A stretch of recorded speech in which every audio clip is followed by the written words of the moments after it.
They are meant to save lives, to be at the ready when someone suffers cardiac arrest.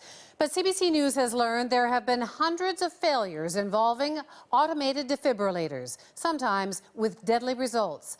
Our Briar Stewart has been digging into this story for us. Briar, what do you have tonight?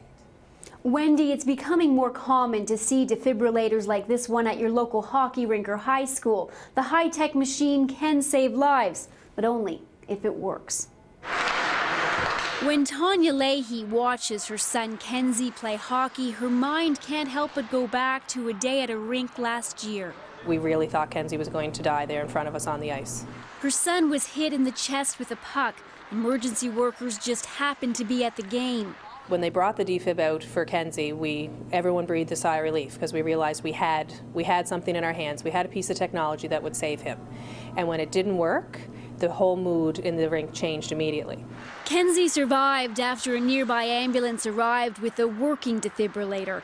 What happened at the arena might seem like an isolated case, but Health Canada documents show it's actually far from it. Records obtained through an access to information request contain more than 550 reports of problems with defibrillators.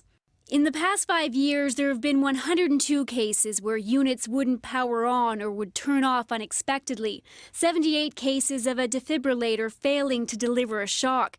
In 9 cases, a person died when the device didn't work. Ultimately, someone needs to provide oversight.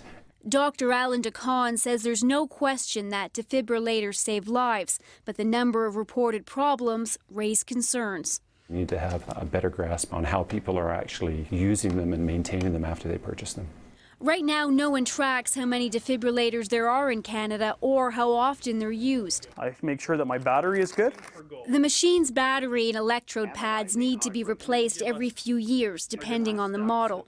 During last year's election, the Conservatives promised to put a defibrillator in every hockey rink and train people on how to use them. But Leahy wants to see more. A mandatory registry.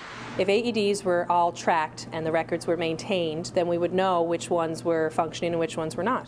So far, Manitoba is the only province to have done that. Once the legislation there comes into effect, defibrillators will have to be registered and maintained, or the person responsible could face a stiff fine. Wendy? Thanks, Briar. Briar Stewart.